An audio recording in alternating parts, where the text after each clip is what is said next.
Good evening, my friends. I'm here for your daily Bible reading, Acts chapter 23. I'll be talking about before the Sanhedrin and the plot to kill Paul.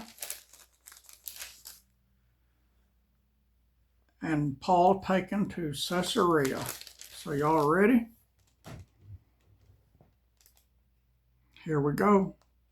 Acts chapter 23. And Paul, earnestly beholding the council, said, Men and brethren, I have lived in all good conscience before God until this day. And the high priest Ananias commanded them that stood by him to smite him on the mouth. Then said Paul unto him, God shall smite thee, thou whited wall, for sittest thou to judge me after the law and commandment, and commandest me to be smitten contrary to the law. Sounds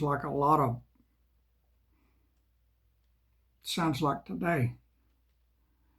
I got my contact lens on, so I can't read good. Sorry about that. And they that stood by said, Bevilest thou God's high priest? Then said Paul, I wist not, brethren, that he was the high priest, for it is written, Thou shalt not speak evil of the ruler of thy people.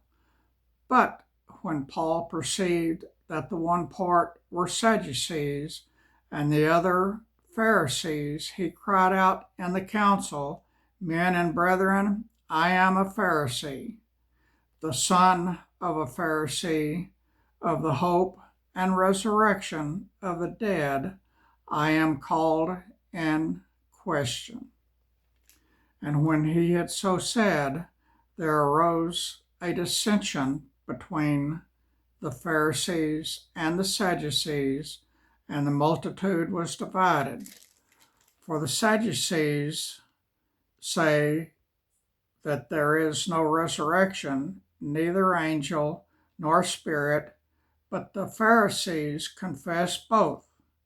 And there arose a great cry, and the scribes that were of the Pharisees' part arose and strove, saying, We find no evil in this man, but if a spirit or an angel hath spoken to him, let us not fight against God.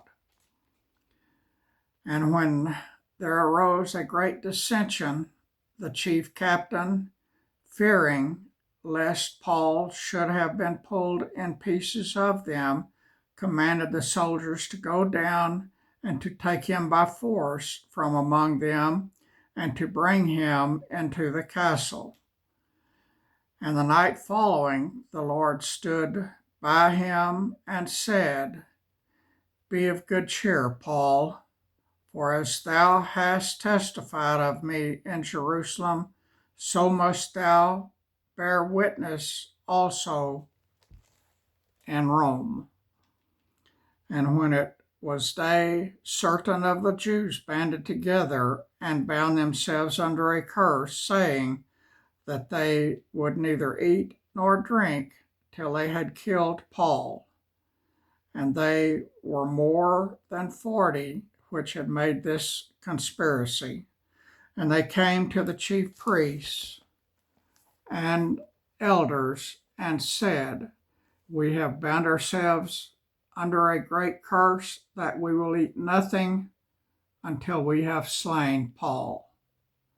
Now, therefore, ye with the council signify to the chief captain that he bring him down unto you tomorrow, as though ye would inquire something more perfectly concerning him, and we, or ever he come near,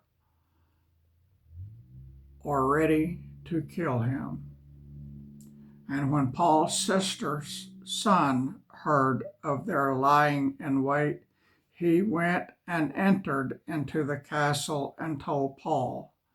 Then Paul called one of the centurions unto him and said, Bring this young man unto the chief captain, for he hath a certain thing to tell him. So he took him and brought him to the chief captain and said, Paul the prisoner called me unto him and prayed me to bring this young man unto thee, who hath something to say unto thee. Then the chief captain took him by the hand and went with him aside privately and asked him, What is it that thou hast to tell me? And he said, The Jews have agreed to desire thee that thou wouldest bring down Paul tomorrow into the council, as though they would inquire somewhat of him more perfectly. But do not thou yield unto them, for there lie in wait for him of them more than 40 men, which have bound themselves with an oath, that they will neither eat nor drink till they have killed him. And now are they ready, looking for a promise from thee. So the chief captain then let the young man depart and charged him, See thou tell no man that thou hast showed these things to me. And he called unto him 2 centurions, saying, Make ready 200 soldiers to go to Caesarea, and horsemen 70, and spearmen 200, at the 3rd hour of the night, and provide them beasts, that they may set Paul on, and bring him safe unto Felix the governor. And he wrote a letter after this manner, Claudius Lysias unto the most excellent governor Felix sendeth greetings. This man was taken of the Jews, and should have been killed of them. Then came I with an army and rescued him, having understood that he was a Roman. And when I would have known the cause wherefore they accused him, I brought him forth into their council, whom I perceived to be accused of questions of their law, but to have nothing laid to his charge worthy of death or of bonds. And when it was told me how that the Jews laid wait for the man, I sent straightway to thee, and gave commandment to his accusers also to say before thee what they had against him. Farewell. Then the soldiers, as it was commanded them, took Paul and brought him by night to Antipatris.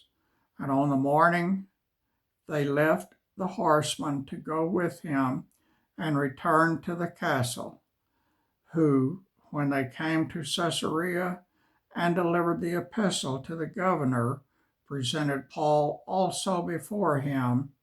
And when the governor had read the letter, he asked of what province he was, and he understood that he was of Cilicia.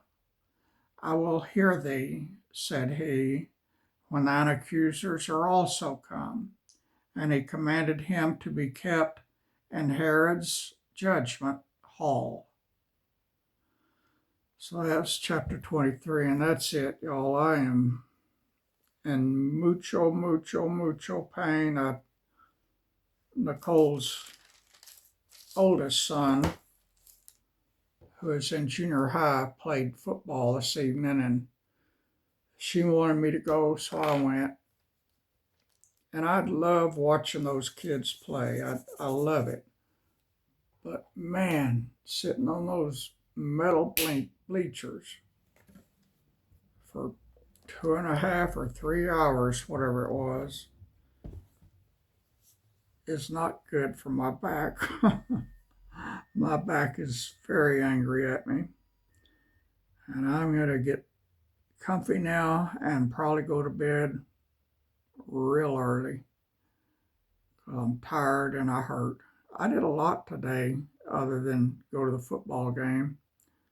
I got a lot done, but I got much pain, so I'm done for the day. God bless you, my friends.